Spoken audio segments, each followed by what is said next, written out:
welcome to the video. It's basically tech, and today I'm going to be reviewing the Samsung Gear S3 Frontier. Today we'll be going over the features, design, build quality, health tracking, and battery life.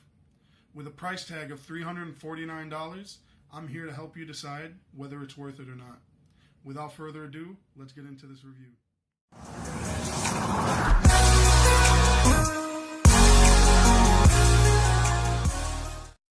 The Gear S3 is the newest version in the Samsung Gear lineup of smartwatches, with the Gear S and Gear S2 coming before it, as well as the Gear Fit 2 and many more. Samsung went from trying literal mini smartphones on a strap to a home button and cameras on your wrist. But last year, Samsung went a different direction. They went the circular direction.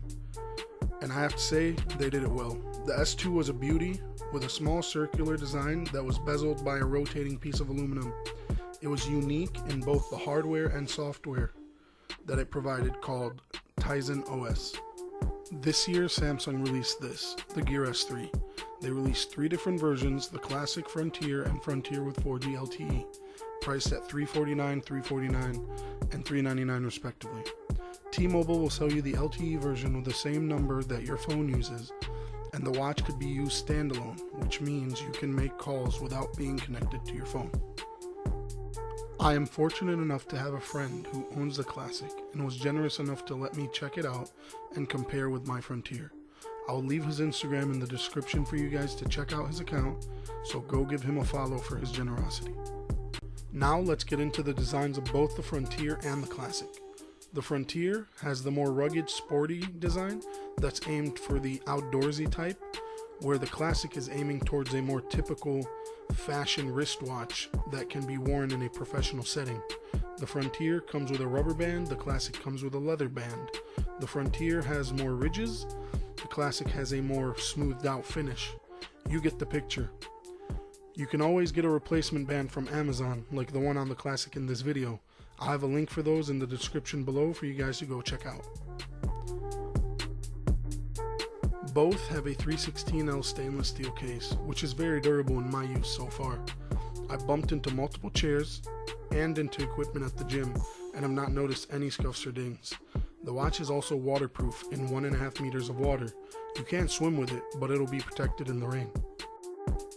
On that stainless steel case, you will find a speaker on the left side, mic on the right side sandwiched by the back button up above it, and the power button below. The watch has a 1.3 inch Super AMOLED display that's just gorgeous. Comes in at a resolution of 360 by 360 that gives us 278 ppi. Around that great display, a clicky tactile rotating bezel that allows you to move around the OS with ease. Since the display is unoccupied by your finger, it makes it a lot easier to scroll through lists, apps, notifications, and much more. The pairing process for non-Samsung devices is simple yet long, requiring you to download multiple apps before you can use the watch. It took me about 20 minutes to get into my Gear S3, but the wait for me was well worth it. I was surprised with a fluid interface consisting of multiple widgets. If you scroll through to the right of the home screen, you'll find those widgets, while scrolling to the left will get you your notifications. Speaking of the home screen, this is where your watch face will live, and there are many to choose from. The preloaded ones are beautiful and high in resolution, and if those ones don't fit your style, you can go to the Gear store and choose from a wide selection of paid and free watch faces that fit your liking. This wouldn't be a review without specs, and this watch is rocking an Exynos 7270 2GHz dual-core processor, 768 megabytes of RAM, and 4 gigabytes of onboard storage. It also has a 38 milliamp hour battery. Samsung claims about 3 to 4 days of use. That's just not true. In my use, I got about 2.5 days without the display always on, and about 1.5 days with it on. Now on to my favorite part of the watch, S-Health. This to me is the best part of this watch, and really makes the Frontier shine. Yes, the heart rate monitor will never be as accurate as a chest strap, but for the average Joe who wants to hit the gym and track workouts, the Frontier does that flawlessly.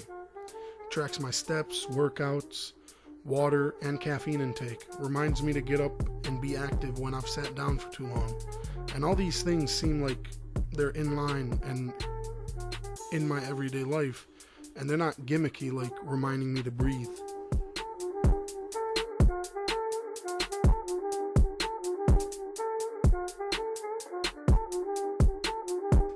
Samsung has really got notifications right. When notifications come in, they don't take up the whole display. They come in at the top of the display, away from what you are doing on the watch. App support right now is scarce, but that's with all these smartwatches these days, so only time will tell how apps fare over the next couple months.